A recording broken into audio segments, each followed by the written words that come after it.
En este tribunal de California, en Estados Unidos, se entregó el viernes el expresidente peruano Alejandro Toledo para iniciar su proceso de extradición a su país. Una amplia comitiva de medios aguardaba desde temprano su llegada en la entrada del edificio federal, pero el exmandatario los evadió e ingresó discretamente por otra puerta.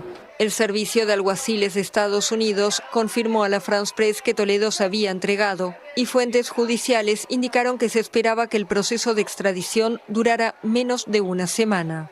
En Lima, la procuradora del caso, Silvana Carrión, estimó por su parte que en 2 o 3 días el exmandatario será enviado a Perú en un vuelo comercial.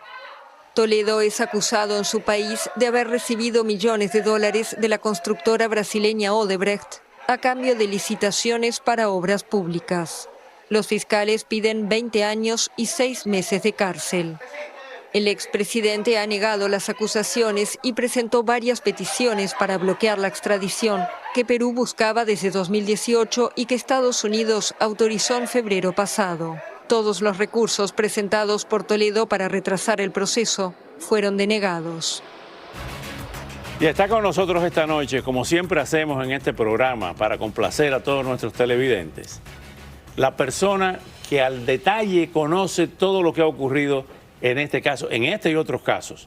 Pero en el caso de Alejandro Toledo, el doctor Carlos Sánchez Berzaín, que fue ministro de Defensa de Bolivia, implementó el Plan Bolivia contra el narcotráfico en su país, director actual del Instituto Interamericano por la Democracia. Doctor Sánchez Berzaín, cuéntenos la historia que no se ve de Alejandro Toledo.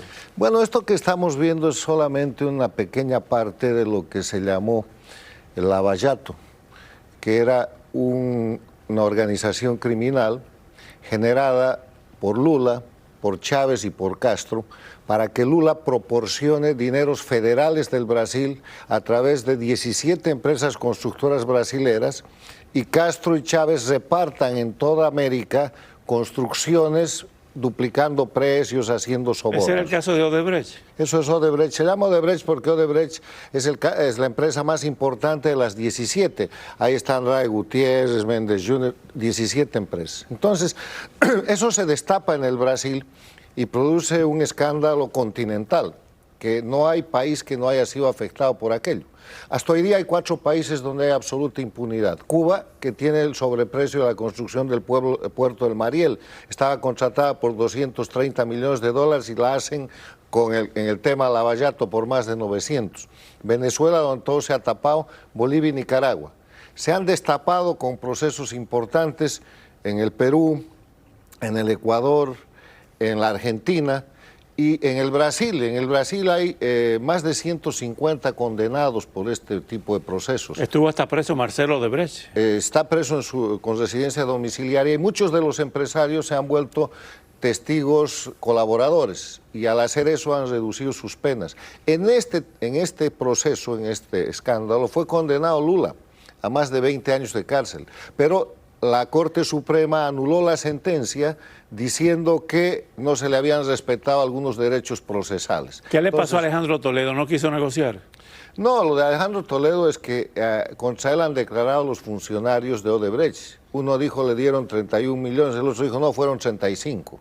Y se investigó y se encontraron que a nombre de él, de su esposa y de su suegra habían cuentas y habían compras importantes, incluidas 2 casas en Lima que todavía están en proceso de recuperación. Pero hay que reconocer que la judicatura peruana ha funcionado. Hay preso, ahora este va preso, estuvo preso 3 presidentes de Perú, hubo uno que se suicidó lamentablemente, Alan García. Sí, hay que separar de eso a Fujimori. Fujimori está ahí por causas de lo que llamaron la dictadura de Fujimori. Estos son casos de corrupción.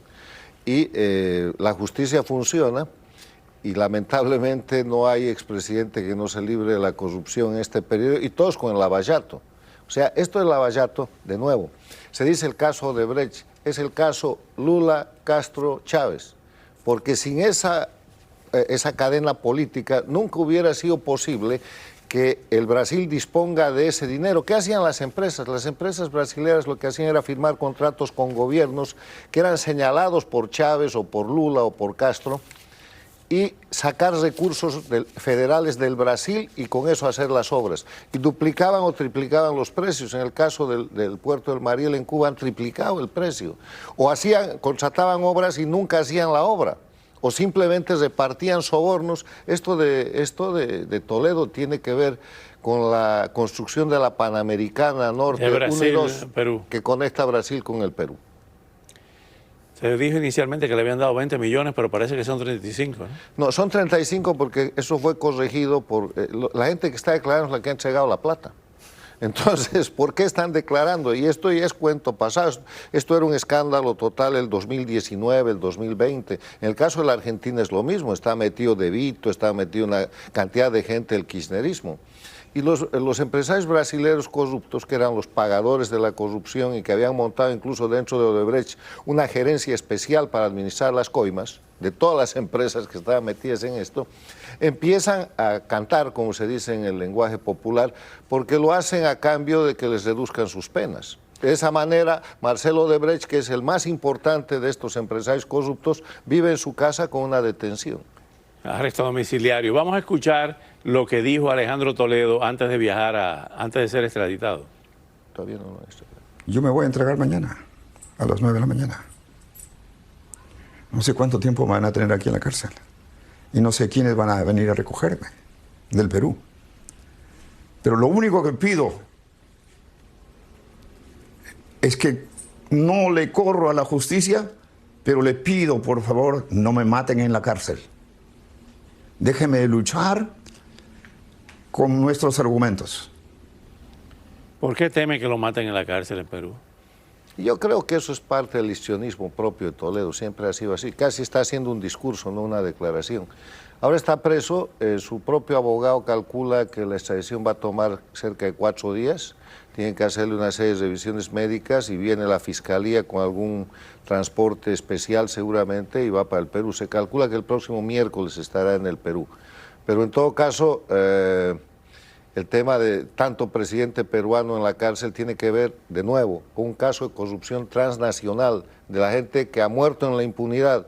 Fidel Castro, Hugo Chávez, que se mantiene en la impunidad y que acaba de llegar al gobierno, a la presidencia del Brasil nuevamente, Lula, y de países en los cuales nunca se ha destapado el lavallato, Bolivia entre ellos, que es una vergüenza, donde están metidos también todos los expresidentes a partir de Evo Morales. No tiene nada que ver lo que pasó hoy en Argentina, que el presidente Fernández dice que no va a la reelección.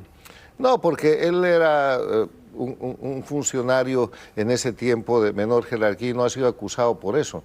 Pero yo creo que lo que está pasando en la Argentina es que se han dado cuenta que Alberto Fernández no lo vota ni su familia. O sea, hay un problema muy grave ahí porque Fernández está contribuyendo dentro de la gran crisis económica que haya un deterioro aún mayor. Pero hay gente condenada y ahí hay mucho vinculado con los Kirchner.